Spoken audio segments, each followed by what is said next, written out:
Shalom. First and foremost, we want to give all honor and glory unto Yahweh, Bahashem, Yahweh Shai, Bahashem, Rakak Wadash. Double honors to the elders and apostles of Great Millstone. And shout out to the other Akim out there pushing this truth across the four corners. This is Men of Valor Camp, Las Vegas, and I am Karatazat. I'm Darash. I am Ayashatad. We're going to get into this quick hit. It's going to be titled The Glory of a Good Name Over a Bad Name. So you want to pull that first precept? Con. So this is going to be the book of Proverbs, chapter 22, and verse 1. A good name is rather, Slakia, a good name is rather to be chosen than great riches, and loving favor rather than silver and gold. So, a good name is better than anything you can pretty much receive in this life that we're in right now.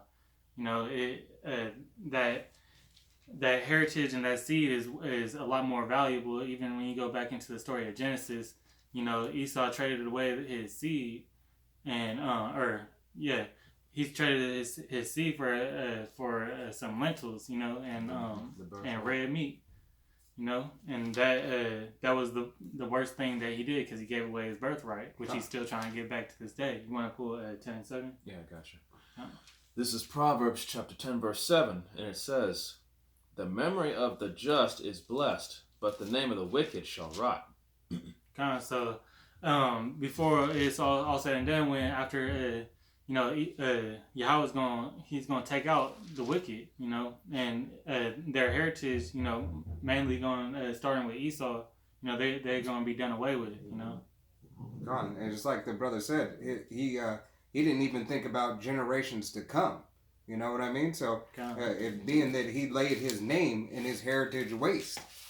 All right. This is going to be the book of Psalms, chapter 83, and we're going to start at verse 3, and it reads, "They have taken crafty counsel against thy people, and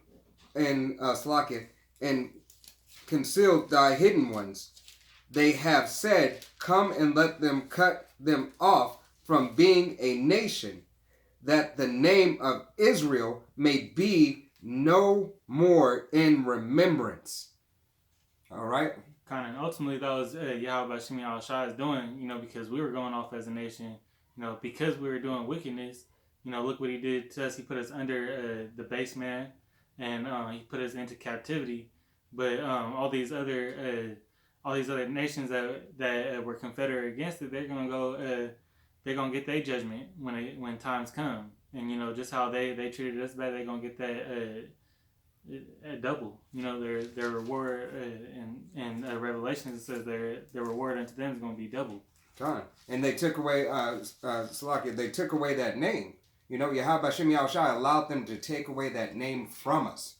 All right? So the name would be no more in remembrance, and which in return made us destroyed as a people. You got Judah still thinking that they Africans. That's the biggest thing that I could think of right now. So you want to pull Malachi? Yeah. This is the book of Malachi, chapter 1, verse 3. All right. Should I start at verse 2? No, you can start at 3. Okay. And it says, "And I hated Esau, and laid his mountains and his heritage waste for the dragons of the wilderness." Verse 4, "Whereas Edom saith, We are impoverished, but we will return and build the desolate places. Thus saith the Lord of hosts, They shall build, but I will throw down, and they shall call them the border of wickedness, and the people against whom the Lord hath indignation forever." And that indignation that Yahweh Shem Yahweh Shai has for Esau, it goes back to everything that they did to us. It says that he's gonna lay the heritage waste. He gonna get rid of them for all that wicked shit that he's been doing to his people. We're the apple of his eye. And we were just talking about how it's you're starting to see like a slow shift. Especially you can see like now and today. You got Esau's own people going through curses. Like they got the opioid addiction. the crack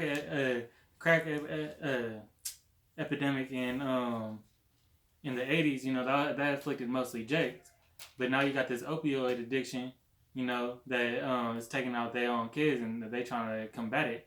Now you could relate that to the 4th verse, where it says that they're gonna try to build back up, but he's gonna lay waste. He's gonna still destroy him.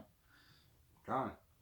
And that, in retrospect, that goes to the book of Deuteronomy, roughly paraphrasing the scripture, where these curses shall be turned upon your enemies. God. You know? But once again, this is Proverbs chapter 22 and verse 1. A good name is rather to be chosen than great riches, and loving favor rather than silver and gold. All right? And we read that again, you know, just to reiterify. Yahweh Shem Yahushai is taking away the name, all right, of Esau, Edom. Yeah. The brother just read how his heritage would be laid waste. You know? God, they got all the riches in this world right now. What is it, 41? Yeah, Sirach. Right. This is the book of Sirach, chapter 41. Oh, Salakia. I'm on 42. The book of Sirach 41, starting at 4. Is it 4? 41:11. 41:11. Salakia.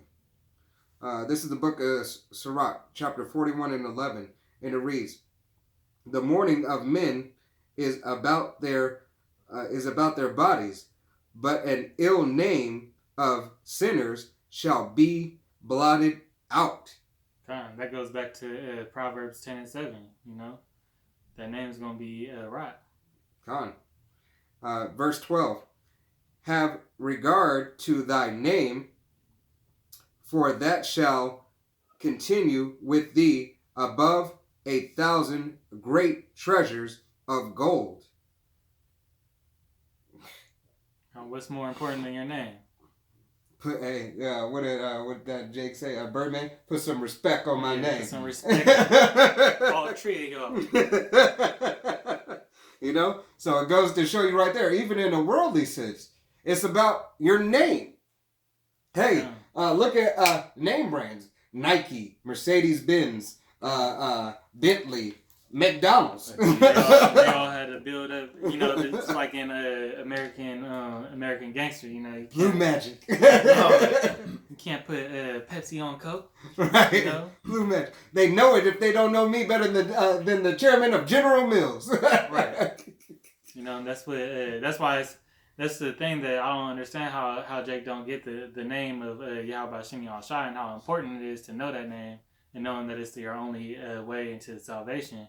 You know, because you know, just like you don't like being called out your name, why would the Most High like it either?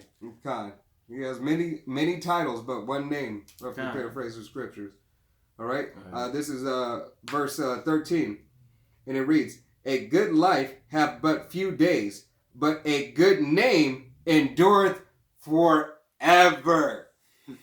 Forever. Hey, call along, Yahweh Shem Yahushai. I mean, Yahweh Shem Yahushai just, I mean, right there. A good name endureth forever.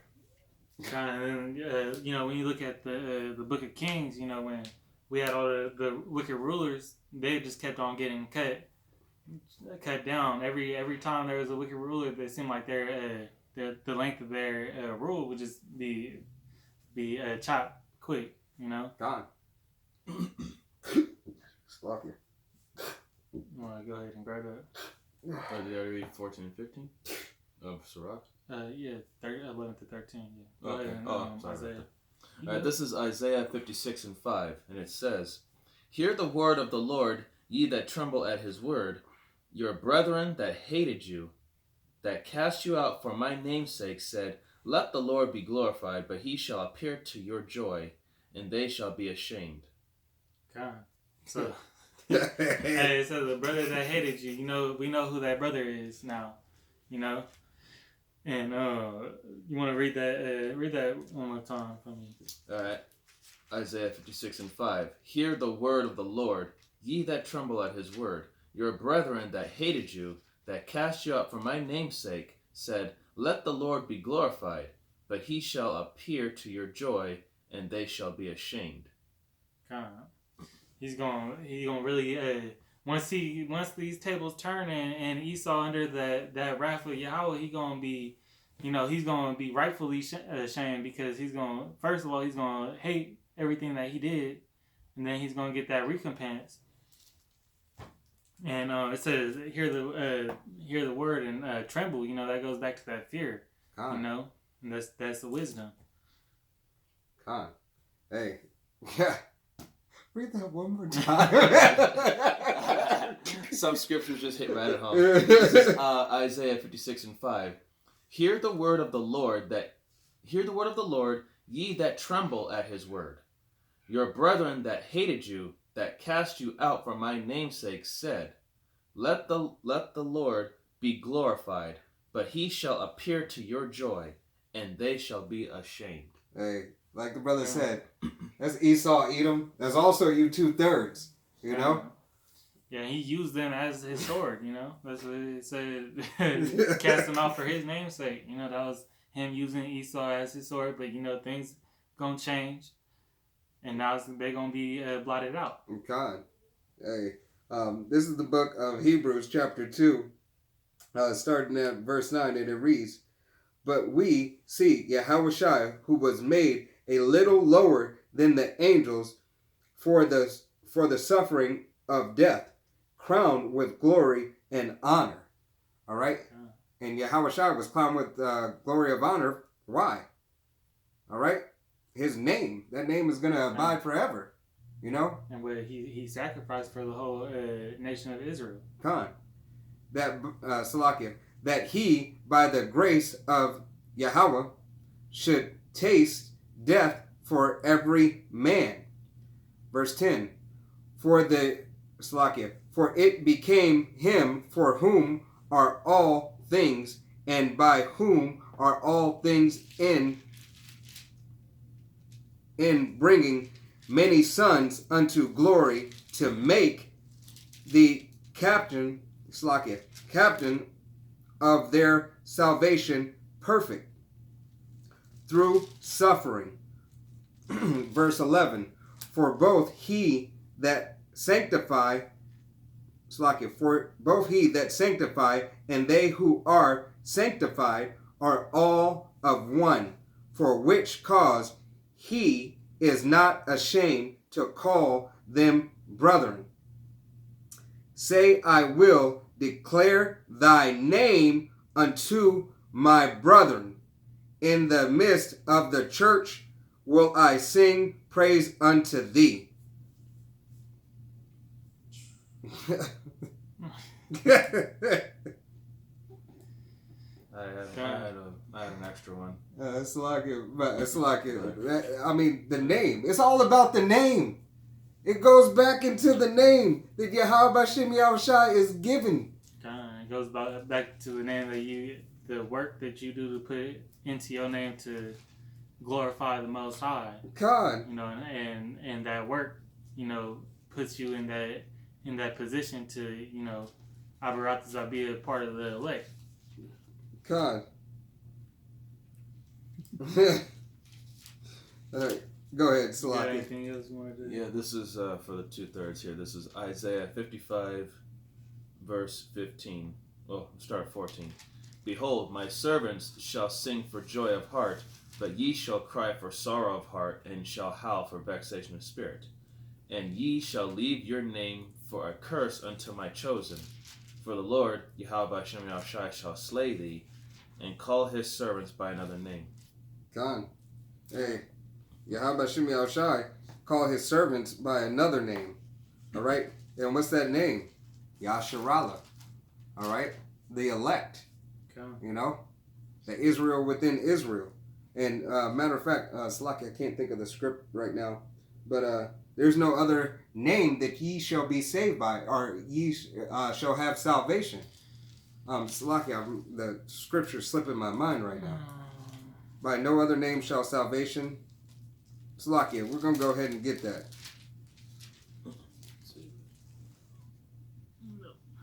That wasn't it. But I got something real quick while you look up that. Josh, look that up for me. Which one is it? No other name shall have salvation. This is might be in. Is it in Sirach? I'm not sure. This is a book of Revelations. This is going back to how Yahweh Shai is revered, in the heavens, how his name is revered. It's book of Revelations chapter 5 verse 11. And it says, and I beheld and I heard the voice of many angels round about the throne and the beast and the elders, and the number of them was 10,000 times 10,000 and thousands of thousands, saying with a loud voice, worthy is the Lamb that was slain to receive power and riches and wisdom and strength and honor and glory and blessing. That's how important Yahweh Shai is to everything. God. You got 10,000 times 10,000 angels, praising him. They're made of a higher grade than this body, so they, fully understand everything. God. All right. This is the book of Acts, chapter 4, verse 12. Neither is there salvation in any other, for there is none other name under heaven given among men whereby we must be saved. God. So it's no other name. All right, goes back once again into the importance of the name of Yahweh B'Shem Yahweh Shai, the name of Israel. All right, that name Yasharallah is above all other nations' names. For who? Yahweh B'Shem Yahweh Shai's sake. He put his name on us, roughly paraphrasing scripture. All right. God. So your name is the determination of what you're going to do.